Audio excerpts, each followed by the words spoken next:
istiqomah kepada kita, dan Allah kelak mewafatkan kita dalam keadaan husnul khatimah. Amin ya rabbal alamin. Tak lupa salawat teriring salam kita haturkan kepada panutan kita Nabi Muhammad sallallahu alaihi wasallam. Sosok yang kita cintai, sosok yang kita rindui, yang kita belajar tentang peri kehidupan beliau. Ini sudah pertemuan yang ke-12, subhanallah. Berarti selama 3 bulan kita mengkaji, atau lebih dari 3 bulan, karena kita 1 bulan 2 kali, ini sudah berarti sudah 6 bulan ya kita mengkaji sirah Nabi Shallallahu Alaihi Wasallam. Kita berharap bahwa ini merupakan wujud kecintaan kita kepada beliau, dan kita berharap mudah-mudahan Allah Subhanahu Wa Taala berkenan untuk mempertemukan kita serta mengumpulkan kita dengan Nabi Shallallahu Alaihi Wasallam di surganya. Amin ya rabbal alamin. Hadirin hadirat para perindu surga Allah Subhanahu Wa Taala. Setelah kita membahas tentang perang Badar, kita membahas tentang perang Uhud, ya, di mana dalam perang Badar kita belajar tentang bagaimanakah keyakinan para sahabat dengan janji Allah Subhanahu Wa Taala. Para sahabat rencananya keluar dari kota Madinah ingin mencegat kafilah dagang Abu Sufyan, tapi yang terjadi justru kebalikannya. Bagaimana yang terjadi adalah peperangan. Ya, ini menguji bagaimanakah keimanan para sahabat terhadap janji Allah Subhanahu Wa Taala. Begitu juga pada saat perang Uhud, ya, 2 minggu yang lalu atau mungkin 1 bulan yang lalu kita membahas bagaimana kesolidan para sahabat. Ya, justru para sahabat tidak satu pun kita dapati riwayat sahabat menyalahkan sebagian dari mereka yang turun dari atas bukit, tidak. Ya, ini menunjukkan bagaimana mereka nggak saling menyalahkan, kesolidan. Ya. Untuk pertemuan hari ini, saya melihat bahwa kita perlu untuk mengetahui peperangan-peperangan yang dipimpin oleh Nabi Shallallahu Alaihi Wasallam. Kenapa demikian? Ya, hadirin hadirat para perindu surga Allah Subhanahu Wa Taala, saya teringat dengan ucapan para sahabat, ya, di mana mereka mengajari anak-anak mereka, di mana mereka mengajarkan generasi tabi'in, ya. Jadi mereka mengajarkan anak mereka, mereka mengajarkan generasi setelah mereka bagaimanakah informasi tentang peperangan-peperangan bersama dengan Nabi SAW. Ya. Di sini dikatakan nahnu atau kunna nu'allimu maghaziyan Nabi sallallahu alaihi wasallam wa sarayahu kama nu'allimu surata minal Qur'an. Kami mempelajari kisah peperangan Nabi Shallallahu Alaihi Wasallam dalam perjalanan hidup beliau. Ya, ada ghazwah, ada sarayah, ada sariyah, ada peperangan yang diikuti langsung oleh Nabi, dan ada peperangan yang Nabi hanya mengatur strategi, lalu kemudian Nabi persilakan sahabat untuk memimpin peperangan tersebut. Ya. Jadi kembali para sahabat mengatakan kami mempelajari kisah peperangan Nabi Shallallahu Alaihi Wasallam sebagaimana kami mempelajari surat dalam Al-Quranul Karim. Artinya, mempelajari surat dalam Al-Quranul Karim ini sedemikian penting, maka mempelajari tentang kisah peperangan Nabi juga sangat penting. Ya. Saya kalau sampaikan kepada Bapak Ibu tentang perang, mungkin yang terbayang bagi kita adalah bagaimana perang yang memakan korban luar biasa. Ya, begitu banyaknya korban, ya, apalagi dengan menggunakan senjata kimia, senjata biologi yang membuat cacat daripada korban peperangan tersebut. Ya. Tapi kalau kita membaca dalam sirah Nabi Shallallahu Alaihi Wasallam, ya, luar biasa. Ya. Bagaimana peperangan yang terjadi pada saat Nabi Shallallahu Alaihi Wasallam jumlah korbannya sangat minim, ya, sangat minim. Ya. Di sini saya katakan hadirin khotaliman rahimakumullah. Dari riwayat yang paling rajih, riwayat yang paling kuat, ya, Imam Ibnu Hisham mengatakan bahwa Nabi Shallallahu Alaihi Wasallam di masa beliau itu terjadi 27 kali peperangan, dan ini dimulai dari tahun kedua hijrah. Bapak Ibu bisa bayangkan pada saat di Mekah tidak pernah terjadi peperangan.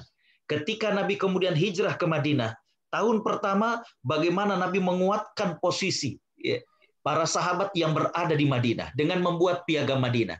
Kita pernah membahas tentang hal ini. Ya. Bagaimana Nabi membuat kesepakatan dengan penduduk-penduduk Madinah saat itu, yang Muslimnya, ya, yang Yahudinya, untuk kemudian saling melindungi, tidak saling mengkhianati. Baru tahun kedua hijrah terjadilah perang Badar. Bapak Ibu bisa bayangkan dari tahun kedua hijrah sampai tahun ke-10 Hijrah 27 kali terjadi peperangan. 27 kali. Ya. Kalau kata orang Malaysia, kalau kita ambil purata, kalau kita rata-ratakan, ya, maka 27 dibagi 9 itu adalah 3 kali peperangan. Artinya 1 tahun paling tidak 3 kali peperangan, bisa dibayangkan. Ya. Dan satu peperangan kadang perjalanan sekian hari, kadang kemudian harus memblokade, mengepung sekian hari. Ya. Tapi kita lihat Bapak Ibu yang dirahmati Allah, dari 27 kali peperangan yang terjadi, jumlah korban sangat-sangat minim. Ya. Dan ketika Nabi memenangkan pertempuran, ketika para sahabat memenangkan pertempuran, maka hadirin khotal iman rahimakumullah, kita saksikan bagaimana Nabi memberikan pelajaran kepada kita tentang adab-adab dalam peperangan. Ya. Jangan membunuh kanak-kanak, bagaimana menjaga hak dan juga kemuliaan wanita, ya. Jangan menghancurkan tempat ibadah, ya. Berbeda dengan yang kita saksikan, ya. Mohon maaf, bagaimana ketika kemudian kalangan Nasrani Portugis masuk ke Amerika Selatan, ya. Wah, pembantaian dan luar biasa, ya. Belum lagi peperangan dengan menggunakan senjata biologi, senjata kimia yang membuat cacat sampai kemudian kepada generasi setelahnya. Ya. Itulah karenanya para sahabat mengajarkan kepada anak-anak mereka, kepada generasi setelah mereka tentang kisah peperangan Nabi Shallallahu Alaihi Wasallam, sebagaimana mereka mengajarkan dan sebagaimana mereka belajar tentang surat dalam Al-Quran. Karena apa? Dengan kita belajar ini kita lihat, subhanallah, sampai pada saat perang sekalipun, Nabi mengajarkan bagaimana akhlak yang mulia yang dimiliki oleh Islam. Ya. Tidak semua dihancurkan, tidak semua kemudian dibunuhi. Ya. Tidak semua kemudian harus dirampas haknya dan lain sebagainya.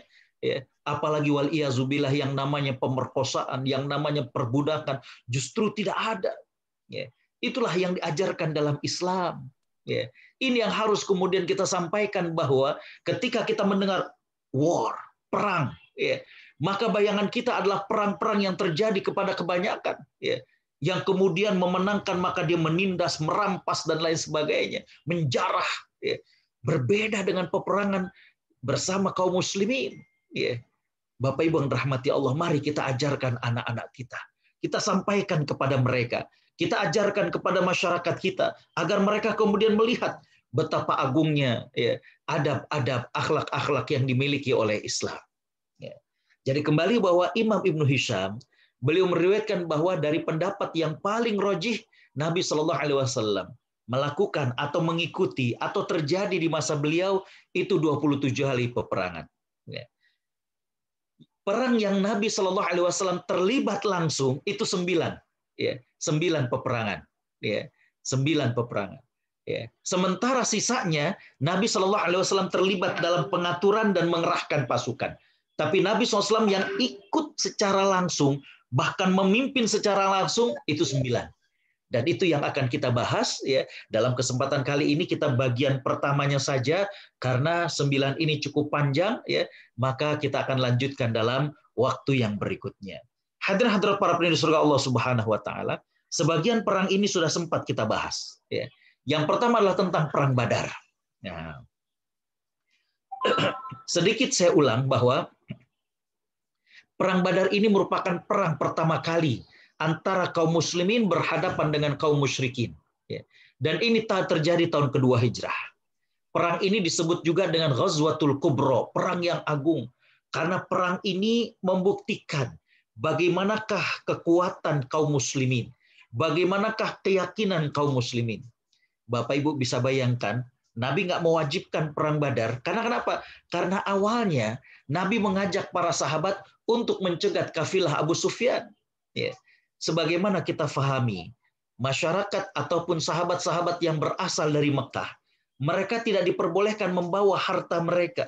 Ya. Mesti ditinggalkan di Mekah. Jadi mereka meninggalkan kota Mekah dalam keadaan terbatas, nggak bawa harta dan lain sebagainya. Ya. Maka Nabi Shallallahu Alaihi Wasallam mengajak para sahabat untuk mencegat kafilah dagang Abu Sufyan sebagai ganti dari harta yang ditinggalkan oleh kalangan muhajirin di Mekah. Tapi apa yang terjadi? Abu Sufyan dengan mata-matanya mengetahui bahwa Muhammad SAW ini akan mencegat kafilah dia.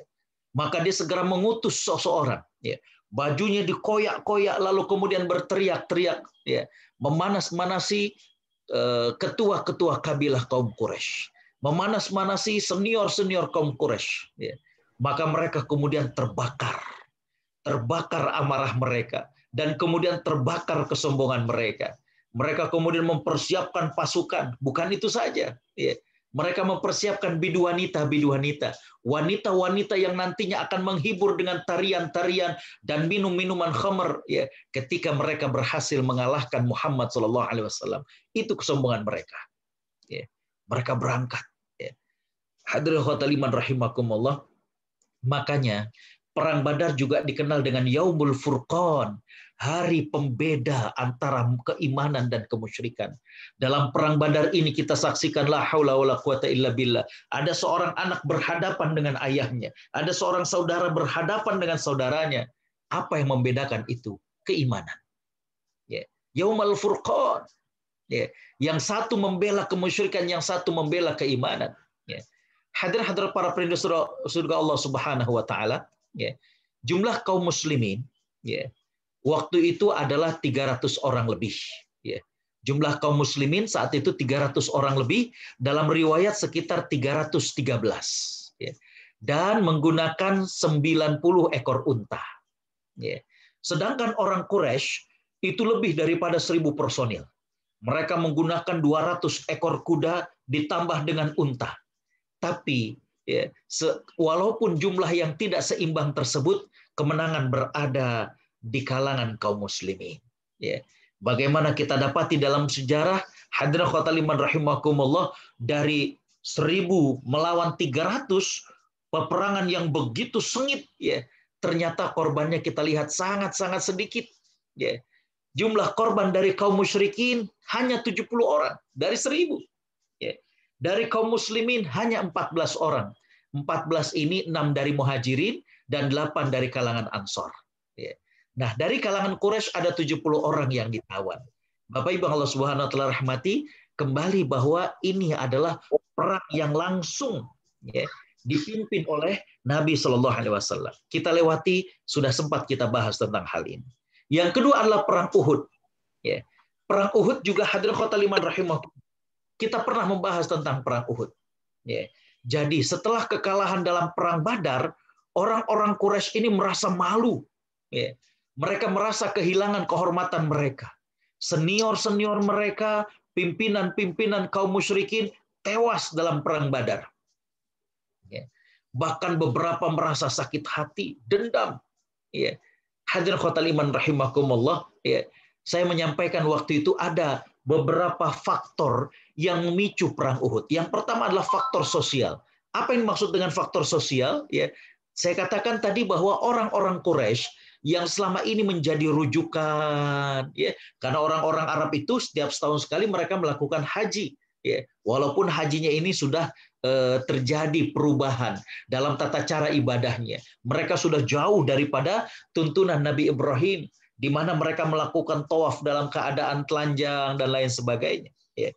Jadi orang-orang Quraisy selama ini dipandang dan dimuliakan. Tapi setelah kekalahan dalam perang Badar, mereka malu luar biasa. Ya. Begitu juga dengan faktor ekonomi. Kafilah-kafilah dagang mereka jadi semakin nggak berani melewati daerah Madinah, karena itu adalah jalan yang terdekat menuju ke Syam. Ya. Hadirin khotal iman rahimakumullah, dengan penuh dendam, dengan penuh kemarahan, maka setahun berikutnya, hadirin khotal iman rahimakumullah, orang-orang Quraisy datang kembali. Ya. Di mana hadirin khotal iman rahimakumullah, kali ini mereka membawa jumlah yang lebih banyak lagi. Ya. Tapi ya, kalau tadi dalam perang Badar 1000, dalam perang Uhud ini mereka membawa 3000 personil. Ya. Dan lebih dari 200 ekor kuda. Ya. Dan 15 unta itu kembali, ya, diperuntukkan untuk para wanita-wanita, bidu wanita yang terus memanas-manasi mereka, membakar semangat mereka untuk berperang. Ya. Pasukan Quraisy saat itu dipimpin langsung oleh Abu Sufyan, ya, dan juga Khalid bin Walid yang masih musyrik saat itu, belum muslim kedua-duanya ini. Ya. Hadirin khotal iman rahimakumullah, sedangkan kaum muslimin, ya, dalam rapat, dalam musyawarah disepakati bahwa, ya, kita nggak menunggu di Madinah, tapi bagaimana para sahabat yang kemudian menuju ke Uhud. Saat perjalanan, ya, 300 orang mengundurkan diri dan ingin kembali ke Madinah. Mereka-mereka inilah yang Allah jelaskan sebagai orang-orang munafik. Ya. Mereka maksudkan agar kemudian menjatuhkan mental dari para sahabat. Ya. Jadi yang tadinya 1.000 kemudian mundur 300. Jadi hanya 700 yang kemudian akan menghadapi 3.000 personil ini. Ya. Hadirin hadirat para penduduk surga Allah Subhanahu wa taala, namun apa yang terjadi? Ya. Perang Uhud pun sekali lagi bahwa orang-orang musyrik tidak berhasil. Ya. Tujuan mereka ingin merebut kota Madinah, tujuan mereka ingin kemudian membunuh Nabi Muhammad SAW, hal ini tidak kesampaian. Ya. Bahkan mereka kemudian terpukul mundur. Ya. Dan Nabi SAW juga tidak berhasil mereka bunuh. Ya. Hadirin khotal iman rahimakumullah, ya. Itulah perang kedua yang diikuti langsung oleh Nabi SAW. Nabi yang memimpin, mengatur strategi, dan juga mengatur pasukan para sahabat. Ya. Saya tambahkan 2 peperangan untuk kesempatan pertemuan kali ini. Yang ketiga adalah perang Khandaq. Ya. Hadirin khotal iman rahimakumullah, perang Khandaq ini perang yang unik tapi sengit. Ini unik tapi sengit. Kenapa unik? Karena hadirin khotal iman rahimakumullah, perang Khandaq ini nggak banyak kena bentrok fisik, nggak banyak. Ya. Bahkan para ulama mengatakan bahwa perang Khandaq ini lebih kepada perang urat syaraf. Ya. Bagaimana, ya, orang-orang musyrik Mekah kembali mereka penasaran. Ya. Mereka kemudian menggalang pasukan aliansi, mengajak kabilah-kabilah yang ada untuk kemudian mengepung Madinah. Ya. Hadirin khotal iman rahimakumullah, ya. Nabi Shallallahu Alaihi Wasallam, ya, mengajak kepada para sahabat untuk kemudian menggali parit atas usulan Salman Al-Farisi. Ya. Parit ini nggak tanggung-tanggung. Para ulama sejarah mengatakan bahwa kota Madinah saat itu bentuknya seperti bulat telur. Ya. Bagian depan daripada kota Madinah itulah yang ditinggali oleh kaum muslimin. Dan itulah yang kemudian dibuat parit. Sehingga kemudian para ulama mengatakan panjangnya parit tersebut, ya, itu lebih dari 1 kilometer. Subhanallah. Bisa dibayangkan dengan tanah yang tandus, dengan kemudian alat penggalian yang sederhana, mereka menggali parit sepanjang itu. Dalamnya, ya, para ulama sejarah mengatakan sekitar 7 meter. Dalamnya, ya, la haula quwwata billah. Lalu kemudian lebarnya, jadi ini kan panjang, dalamnya itu 7 meter, lalu kemudian lebarnya itu adalah 10 meter. Ya. Lebarnya 10 meter, tanah hasil galian dibuat gundukan untuk benteng. Dan itu tingginya sekitar 4-5 meter. Ya. Jadi bukan cuma sekedar selokan, bukan sekedar parit. Ya. Yang di Jakarta kalau kita lihat misalkan sekarang pasukan biru tuh yang suka gali gorong-gorong selokan, bukan segitu. Ini paritnya panjangnya 1 kilo lebih, dalamnya 7 meter, lebarnya 10 meter, tanah galiannya itu digunduk untuk menjadi semacam tameng, benteng. Ya. Hadirin khotal iman rahimakumullah. Ya. Kenapa bagian depan saja yang dibuat parit? Bagian belakang ini adalah pemukiman orang-orang Yahudi. Ya. Dan orang-orang Yahudi ini sudah diikat dengan perjanjian oleh Nabi SAW bahwa sesama penduduk Madinah untuk saling melindungi, ya, tidak mengkhianati, dan lain sebagainya. Ya. Bapak Ibu Allah Subhanahu wa taala rahmati, luar biasa. Berminggu-minggu, ya, orang musyrik ini mengepung, ya, Nabi dengan para sahabat di Madinah. Ya. Hadirin khotal iman rahimakumullah, dikepung sekian minggu oleh orang-orang musyrik seperti ini. Nabi Shallallahu Alaihi Wasallam dengan para sahabat luar biasa merasakan bagaimana gentingnya peperangan saat itu. Ya. Di mana hadirin khotal iman rahimakumullah, sampai-sampai Nabi Shallallahu Alaihi Wasallam mengatakan kepada para sahabat bahwa sekarang kita diserang, Setelah ini kita nggak lagi diserang, kita yang akan menyerang. Ya.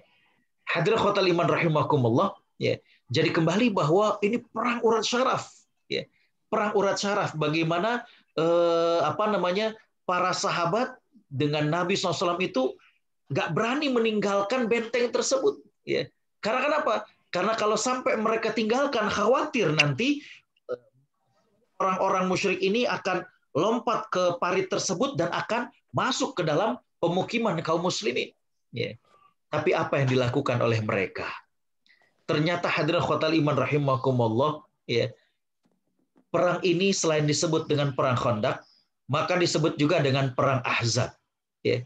Disebut dengan perang Ahzab adalah karena hadirin khotal iman rahimakumullah itu ada beberapa suku-suku. Ya.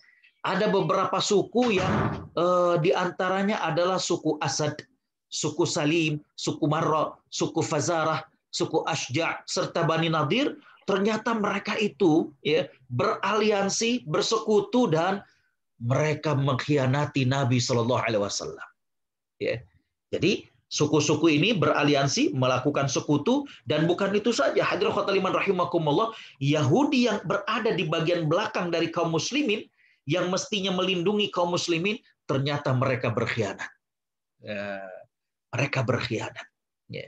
Mereka main mata dengan orang-orang musyrik, ya, di mana mereka diminta untuk memberikan laluan, diminta untuk memberikan jalan masuk kepada orang-orang musyrik, ya, dan sebagai imbalannya bahwa orang-orang Yahudi ini ditawari, mereka diiming-imingi bahwa mereka akan diberikan, ya, kebun-kebun kurma dan tanah milik kaum muslimin kepada diri mereka. Ya. Hadirin khotal iman rahimakumullah, ya, subhanallah. Ya. Ketika itu ada orang kafir Quraisy yang sudah mencoba masuk melalui perkampungan Yahudi tadi. Ya. Tapi bibi Nabi Shallallahu Alaihi Wasallam melihat, ya, ini kok ada laki-laki berkeliaran di sini. Kok ada laki-laki di bagian sini. Mestinya yang dia tahu itu Nabi dengan para sahabat itu lagi di depan benteng. Berarti ini bukan orang Muslim. Dengan beraninya, maka bibi Nabi SAW ini kemudian menusuk dan kemudian terbunuhlah orang tersebut. Ya. Ini juga yang kemudian menjadi bukti pengkhianatan daripada orang-orang Yahudi. Hadirin khotal iman rahimakumullah, ya, subhanallah. Kembali bahwa perang ini disebut juga selain Khandaq artinya parit, tapi juga perang Ahzab karena beberapa kabilah-kabilah Arab diajak oleh kaum musyrikin untuk kemudian melakukan suatu aliansi dan menjadi pasukan sekutu untuk kemudian menyerang Muhammad SAW. Ya. Tapi hadirin khotal iman rahimakumullah, ya, kita baca dalam sejarah bagaimana Allah Subhanahu wa taala kemudian memporak-perandakan daripada orang-orang musyrik. Suatu malam Allah Subhanahu wa taala memberikan angin besar dan dingin. Ini sangat mencekam kepada orang-orang kafir Quraisy. Ini membuat takut kepada mereka. Maka kemudian mereka akhirnya putus asa.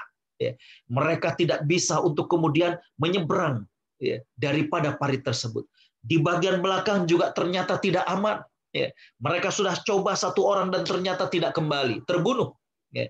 Maka akhirnya mereka meninggalkan kota Madinah. Hadirin khotal iman rahimakumullah. Ya. Itulah akhir daripada diserangnya kaum muslimin oleh orang-orang Quraisy. Setelah itu tidak pernah ada lagi. Setelah itu Nabi SAW yang menyerang. Ya. Hadirin khotal iman rahimakumullah.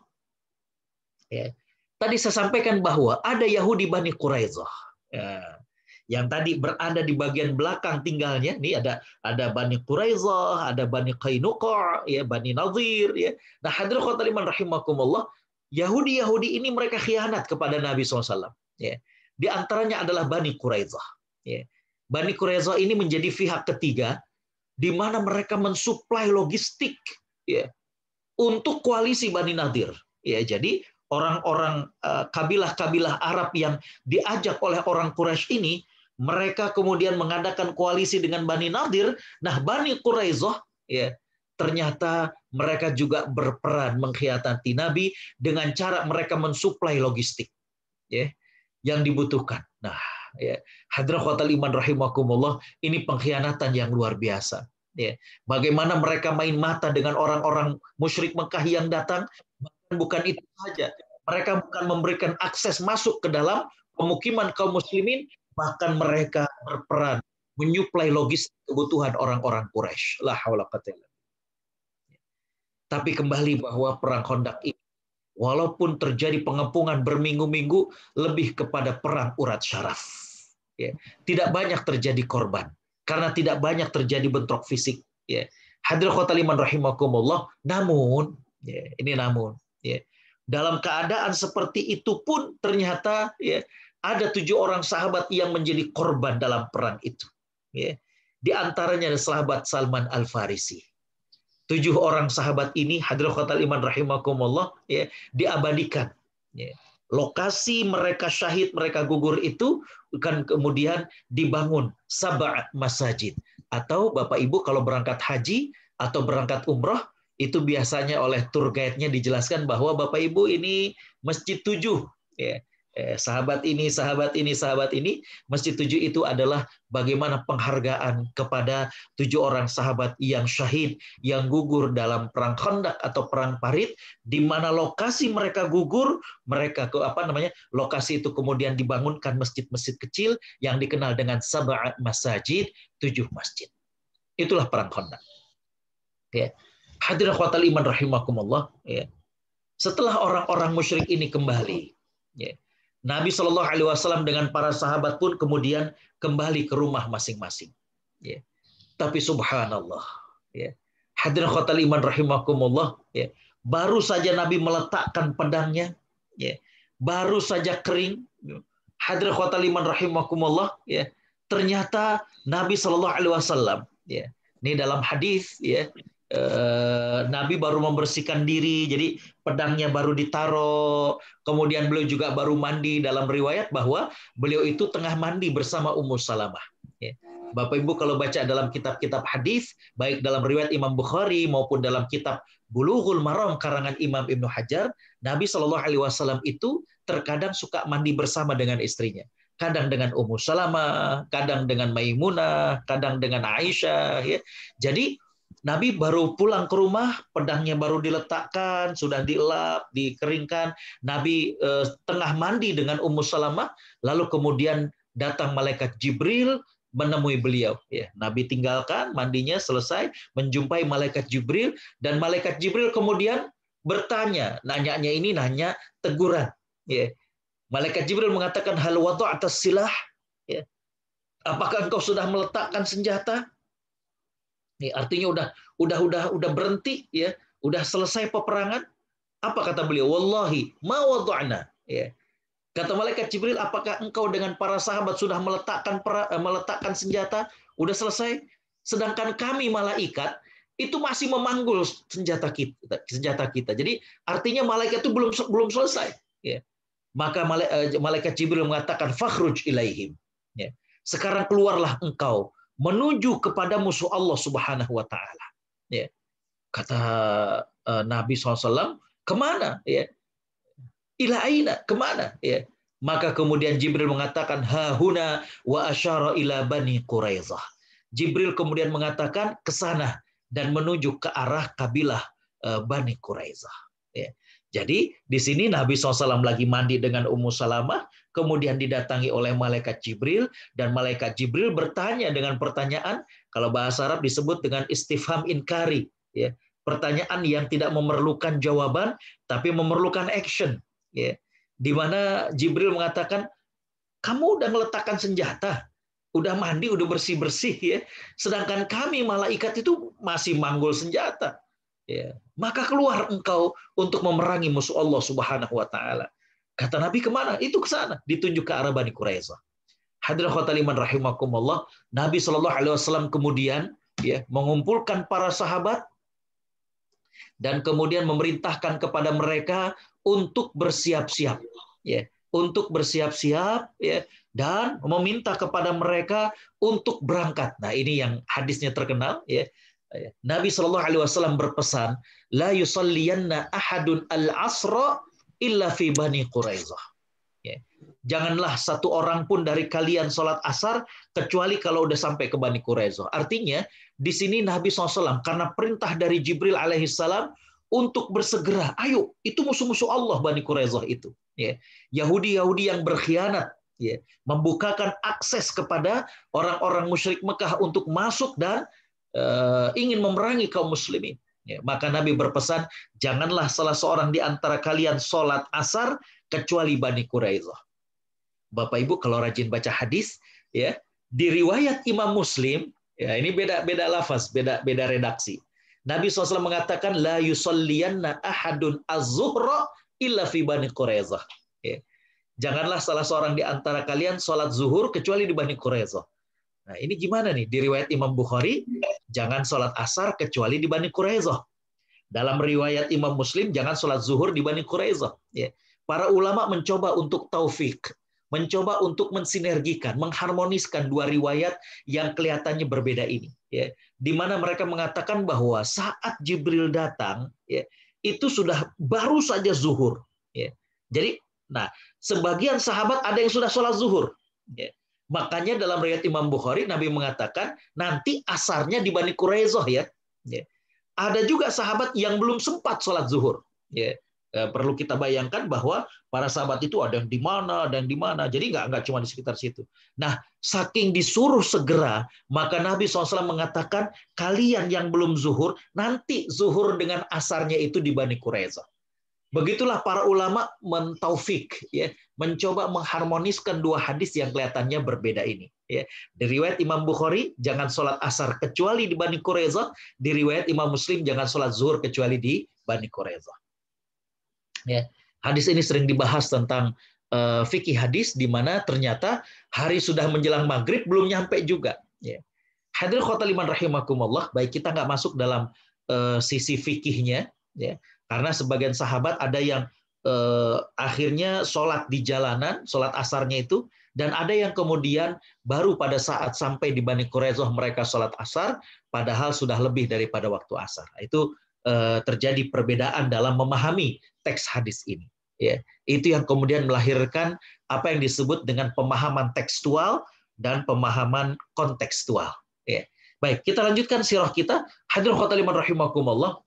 Nabi Shallallahu Alaihi Wasallam, ya, ini tadi Ustadz kok Nabi minta para sahabat untuk sholat asarnya di sana, ya, tapi Nabi juga berangkat. Iya, Nabi juga ikut. Ya, ini kan perang yang diikuti oleh Nabi. Ya. Nabi Shallallahu Alaihi Wasallam berangkat membawa 3.000 pasukan, nggak main-main, 3.000 pasukan. Perang Uhud saja, Nabi membawa 1.000 pasukan, 300 balik lagi orang-orang munafik. Ini Nabi membawa 3.000 pasukan, sama besarnya dengan jumlah tentara aliansi atau tentara sekutu yang berasal dari berbagai kabilah tadi, ya, dalam perang Ahzab, dalam perang Khandaq. Ini Nabi bawa 3.000 pasukan. Nyampe di perkampungan Bani Quraizoh, hadirin khotimah rahimakumullah, kaum muslimin melakukan pengepungan dan blokade. Ya. Subhanallah, Bapak Ibu yang dirahmati Allah, ini strategi orang Yahudi. Bapak Ibu nanti bisa lihat bagaimana Yahudi di Palestina, ya. Jadi ternyata mereka banyak menyiapkan bekal dalam benteng-benteng mereka. Ya. Dikepung itu bertahan bukan sehari dua hari. Ya. Dalam riwayat saya katakan di sini bahwa ya, orang-orang Yahudi itu dikepung sampai 25 hari. Subhanallah. Ya. Sampai 25 hari dikepung. Ya. Nah, ini merupakan strategi perang. Ya. Bagaimana dengan dikepung itu sampai kemudian mereka habis perbekalan makanannya, habis perbekalan minumannya, suasana mencekam, bisa dibayangkan selama 25 hari, ya, bagaimana para sahabat dengan Nabi SAW siap dengan senjatanya, ya, mengepung perkampungan Yahudi tersebut. Ya.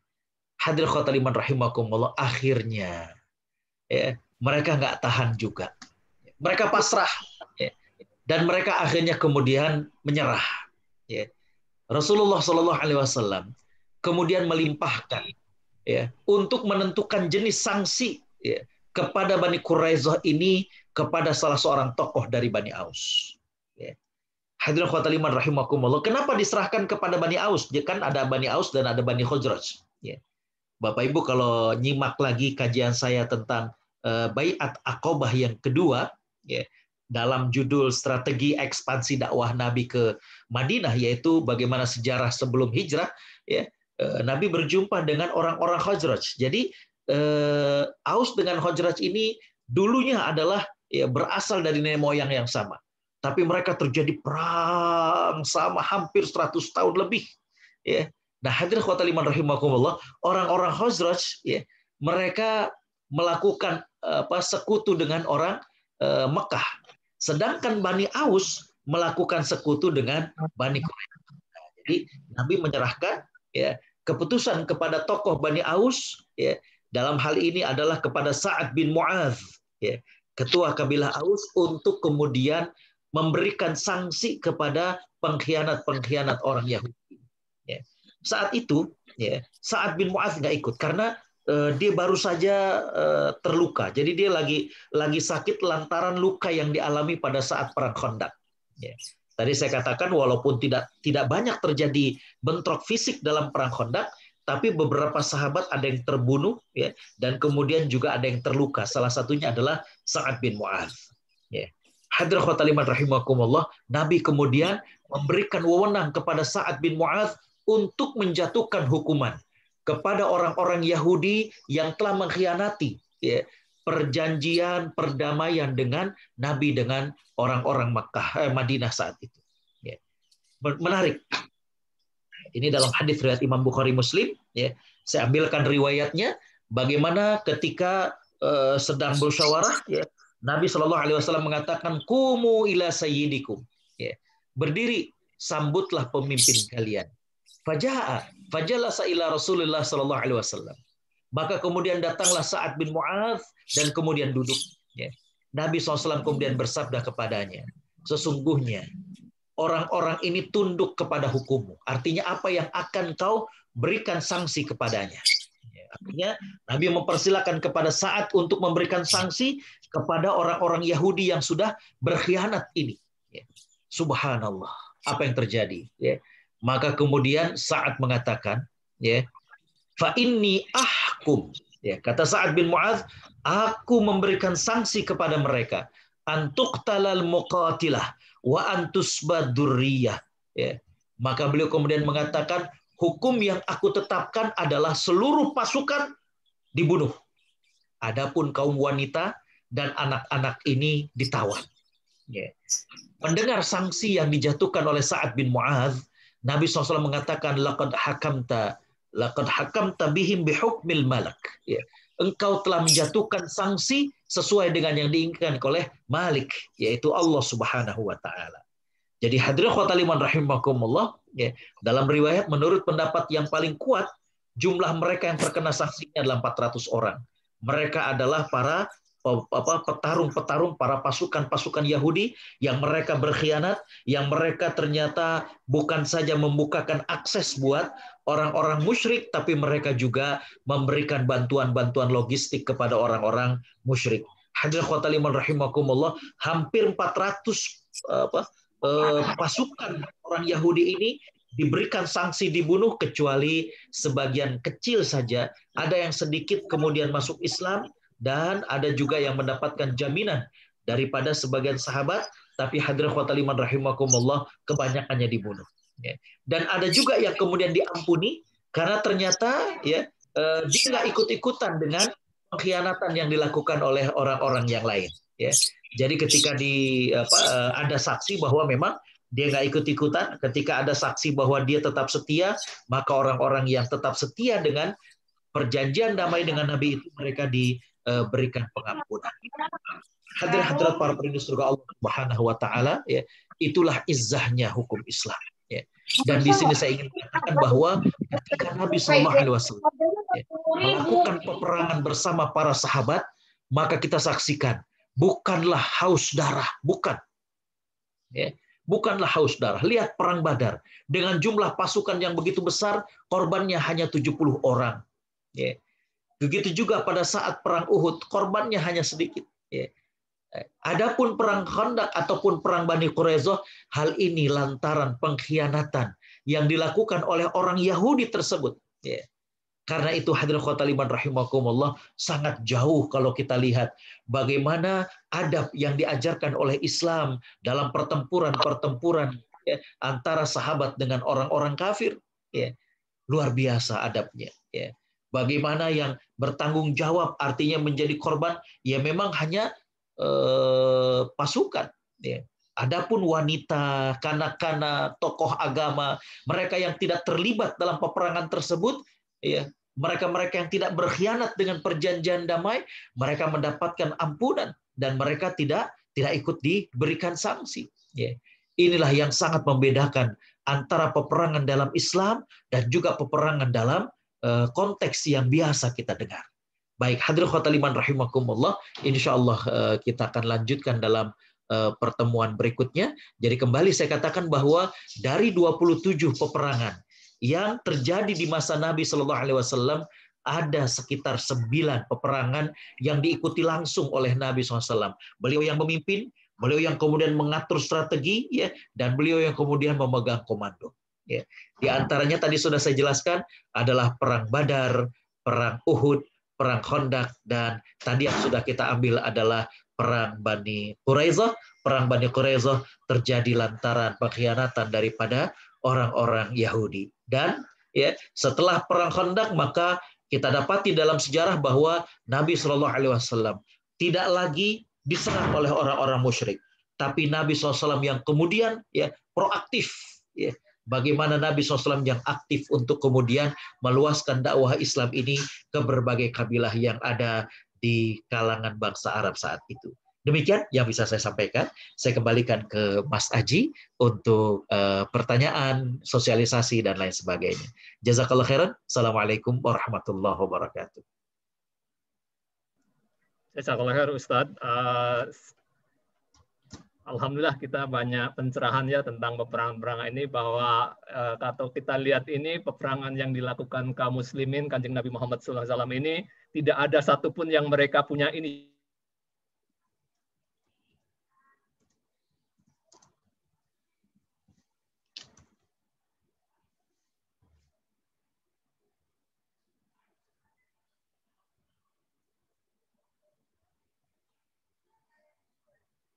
Dan perjuangan kaum Muslim juga ada di situ. Jadi ibu-ibu tidak pasif pada waktu itu. Silakan kalau ada yang mau tanya, silakan bisa di tag, atau juga kalau mau ngacung juga boleh. Insya Allah kita punya waktu yang cukup, insya Allah.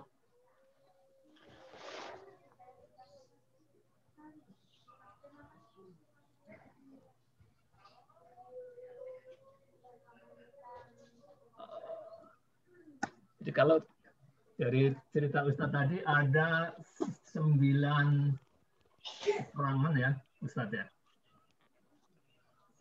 Assalamualaikum Ustadz. Waalaikumsalam warahmatullahi wabarakatuh. Ini dari Hollywood, ada yang mau tanya? Nah, habis syutingnya. Syuting COVID. Bagaimana relasi dari kisah-kisah tadi yang Ustadz Agus sampaikan dengan kondisi kekinian itu, Ustadz? Bagaimana kita menyikapinya ketika kondisi yang kekinian seperti yang terjadi di masa lalu? Kira-kira kurang lebih contohnya gimana? Itu Ustadz. Assalamualaikum. Assalamualaikum warahmatullahi wabarakatuh. Mungkin saya tambahkan Ustadz, mungkin kira-kira pelajaran apa yang dari kisah-kisah tadi itu yang bisa kita terapkan pada kondisi kekinian kita, Ustadz? Baik, bismillahirrahmanirrahim. Alhamdulillah, salatu wassalamu ala rasulillah. Hadirin khotaliman rahimakumullah. Ya. Kalau kita lihat bahwa yang pertama ya, dari beberapa buku sirah yang dikarang oleh para ulama, misalnya As-Sirah An-Nabawiyah fi Dawi Al-Masadir Al-Asliyah ya, oleh Syekh Akram Ridho dan lain sebagainya, mereka mengatakan bahwa ya, peperangan yang terjadi dalam Islam itu bukan diinisiasi oleh Nabi dengan para sahabat ya. Tapi kita lihat misalkan perang Badar ya. Perang Badar itu kan niat awalnya untuk mencegat kafilah dagang. Kemudian terjadi peperangan. Perang Uhud, perang Khandaq ya, itu juga adalah mereka yang nyerang duluan ya. Nah, hadirin khotaliman rahimakumullah, perang Bani Quraisyah ini juga karena dipicu daripada pengkhianatan orang-orang Yahudi. Jadi dengan demikian bahwa ini menepis dari apa yang digambarkan bahwa Muhammad SAW dengan para sahabat itu adalah seorang agresor, adalah seorang yang haus darah, Islam tersebar dengan pedang dan lain sebagainya. Ya. Peperangan-peperangan yang ada itu adalah tadi saya katakan membela diri, membela kehormatan dan menegakkan bagaimana keadilan ya ketika kemudian mereka berkhianat. Yang kedua, hadirin khotul iman rahimakumullah, yang dilakukan oleh Nabi dengan para sahabat itu adalah ekspansi dakwah. Ya, ekspansi dakwah. Dan ketika mereka melakukan ekspansi dakwah, saat masyarakat tersebut menerima, maka kita lihat bahwa tidak ada yang namanya kemudian penguasaan, penindasan, penjarahan. Ya. Dan ini berbeda kita dapatkan dalam sejarah. Bagaimana kalau kemudian agama lain yang melakukan ekspansi ke wilayah-wilayah yang lain? Bagaimana mereka merampok, merampas, ya, membunuh, memperkosa, dan lain sebagainya.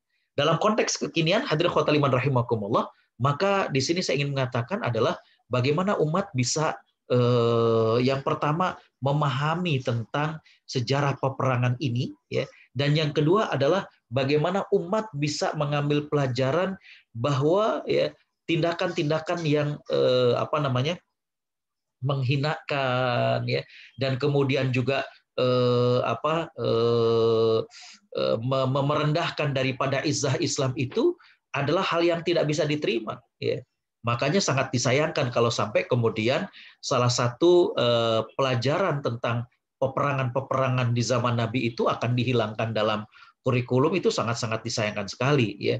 Justru harus diajarkan karena di situ kita melihat bagaimana ketinggian akhlak Islam, bagaimana seorang Muslim harus ghoyur, ya, harus punya pembelaan, keberpihakan terhadap agama yang mereka anut. Ya. Jadi kita lihat bahwa pengkhianatan Yahudi itu nggak ditunda-tunda lama. Ya. Nabi baru saja meletakkan pedangnya, baru saja mandi dengan Ummu Salamah, udah langsung diperintahkan oleh Jibril alaihissalam untuk kemudian menyerang pengkhianatan ini. Ya, jadi dalam konteks sekarang ya, Mas Adi dan kita semuanya, ya tentu kita juga nggak bisa mentolerir kepada mereka-mereka yang mengkhianati daripada Islam. Ya. Tapi saya kira tentunya pembelaan terhadap pengkhianatan terhadap Islam disesuaikan dengan konteks pada saat sekarang ini kita berada. Ya. Saya kira itu, wallahu a'lam.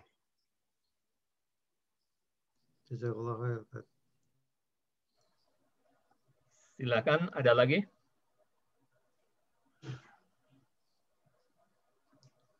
Kita masih punya beberapa waktu, insya Allah. Ada di chat ini? Ya, silakan, Ustaz. Ya. Dari Amir Al-Katiri, Ustadz tanya, bagaimana mengubah persepsi bahwa peperangan Rasulullah tidak seperti perang yang sangat menyeramkan yang dibayangkan saat ini. Hadirin khotul iman rahimakumullah, ya. Mohon maaf saya nggak sempat, padahal sudah ada dalam benak saya, ya, untuk kemudian meliskan, ya, dari 27 kali peperangan di zaman Nabi SAW, berapa jumlah pasukan orang-orang kafir, maka tadi saya katakan bahwa jumlah korban dari sekian banyaknya peperangan itu ternyata sangat-sangat sedikit sekali. Ya. Dan kalau kita saksikan bagaimana perang Bani Quraisyah ini, lantaran mereka berkhianat. Ya. Jadi ketika perang, ya, misalkan dengan orang musyrik saja, kita lihat korbannya sangat-sangat sedikit. Ya. Nanti Pak Amir Al-Katiri bisa bandingkan dengan peperangan yang, Masya Allah, yang tadi saya katakan, yang mengerikan, ya, jumlah korbannya sampai sekian ratus ribu, bahkan sampai sekian juta. Itu belum bagaimana menghancurkan, memporak-porandakan bangunan, bahkan tempat ibadah, wanita diperkosa, kekayaan dibawa, dan lain sebagainya. Ya. Jadi bagaimana kemudian menampilkan perang di zaman Nabi nggak seseram itu? Mohon maaf ya karena waktu kurang sempat. nanti saya coba untuk meliskan berapa korban, berapa kerugian yang dialami dalam sekian puluh peperangan di zaman Nabi SAW, dan kita bandingkan ya dalam satu perang saja, misalnya perang dunia pertama, perang dunia kedua, korbannya itu kan subhanallah. Ya, jadi ini harus kita munculkan bahwa perang yang dilakukan oleh Nabi SAW dan juga para sahabat adalah perang yang penuh dengan adab. Ya. Insya Allah saya janji yang pertama adalah data tentang berapakah perbandingan antara jumlah pasukan dan korban yang terbunuh pada saat peperangan. Kemudian juga saya akan coba hadirkan tentang beberapa akhlak dan aturan ya pada saat peperangan. Nabi pernah memesankan ini kepada para komandan ya, di antaranya adalah jangan membunuh tokoh agamawan, jangan membunuh mereka yang berlindung di tempat ibadah, jangan membunuh kaum wanita, jangan membunuh kanak-kanak. Yang ini kalau kita lihat dalam perang secara umum, tadi saya ngambil contoh misalnya kaum Nasrani Portugis ketika mereka menyerang Amerika Selatan, terjadi cleansing dan lain sebagainya. Jadi ini yang harus kita tonjolkan, dan saya janji dalam pertemuan 2 minggu yang akan datang, insya Allah kita akan hadirkan data-data dan fakta tersebut. Wallahu a'lam. Jazakallahu khair. Ada lagi? Ini dari Adri. Ya. Tanya Ustadz, perang yang dijelaskan adalah karena Nabi diserang. Setelah itu Nabi yang proaktif melakukan penyerangan. Bisa jelaskan Ustadz, kenapa Nabi melakukan itu? Bagaimana dengan situasi saat ini? Ya, Bapak Ibu Allah Subhanahu wa taala rahmati, yang dimaksud di sini adalah ya bahwa kan perang Khandaq itu terjadi tahun kelima. Ya, maka hadirin khotbah liman rahimakumullah, Nabi SAW setelah tahun kelima itu justru Nabi SAW menyiapkan nanti tahun ke-8, Pak Adri dan kita semuanya, apa yang disebut dengan penaklukan kota Mekah. Ya. Bapak Ibu bisa bayangkan Nabi dan juga para sahabat diintimidasi ketika mereka hidup di Mekah. Dan ketika para sahabat ini hijrah ke Madinah, mereka nggak boleh bawa harta sama sekali. Ya. Jadi kita bisa bayangkan bagaimana suasana psikologis. Ya. Dan Bapak Ibu yang dirahmati Allah, sebagian dari orang-orang Madinah, ini bukan penduduk Mekahnya, geram sekali melihat bagaimana kezaliman yang dilakukan oleh orang-orang musyrik Mekah. Maka ketika penaklukan Mekah, nanti kita akan lihat ya, mereka itu lebih sangar daripada orang-orang sahabat-sahabat Mekah itu sendiri. Nah, jadi yang dimaksud bahwa setelah perang ini, yaitu perang Khandaq, kita yang proaktif, artinya kita yang akan coba untuk kemudian menaklukkan Mekah. Dan kita saksikan bahwa itu pun Nabi membawa sekitar 10.000 sahabat. 10.000 sahabat. Ya. Dan itu tidak banyak korban. Ya. Jadi yang dimaksud bahwa setelah ini kita akan proaktif, artinya kita diserang dulu nih, maka saatnya kita kemudian menaklukkan Mekah, dan itu 3 tahun setelah perang Khandaq. Itu yang saya maksud. Wallahu a'lam. Baik, Bapak Ibu yang dirahmati Allah, mari kita beristighfar pada Allah ya.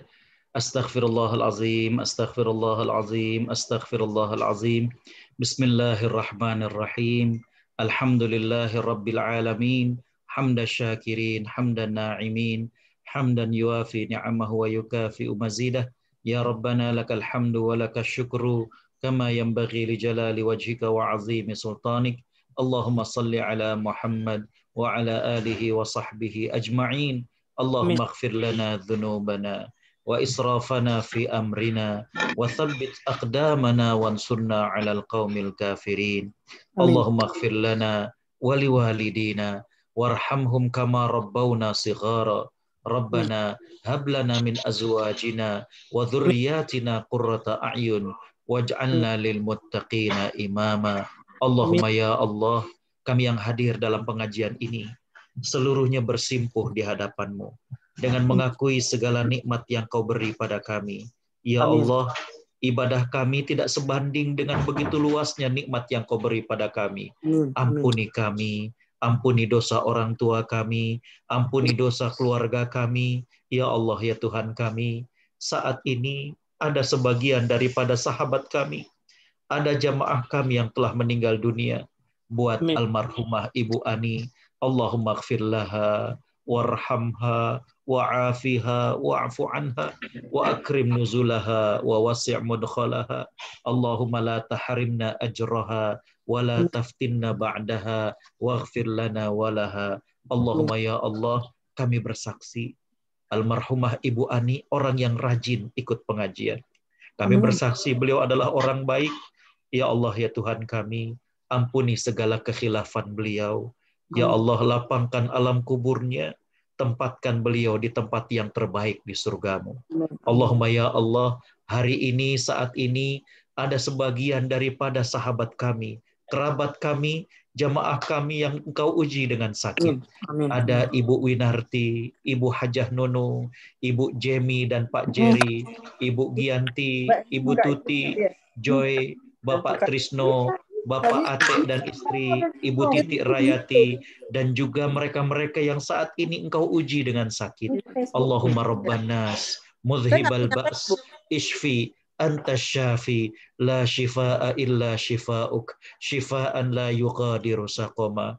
Ya Allah, berikanlah kesabaran kepada mereka, berikanlah kesembuhan kepada mereka, kembalikanlah mereka ya Allah dalam keadaan sehat kepada keluarganya. Allahumma ya Allah, angkatlah pandemi ini dari negeri kami dan negeri-negeri yang lainnya. Allahumma adfa'annal waba wal bala wal ghala wal zalazil wal mihan ma zahara minha wa ma batan. Rabbana atina fid dunya hasanah wa fil akhirati hasanah wa qina adzaban nar wa bi fadli subhanaka rabbina rabbil izzati amma yasifun wa salamun alal mursalin walhamdulillahi rabbil alamin.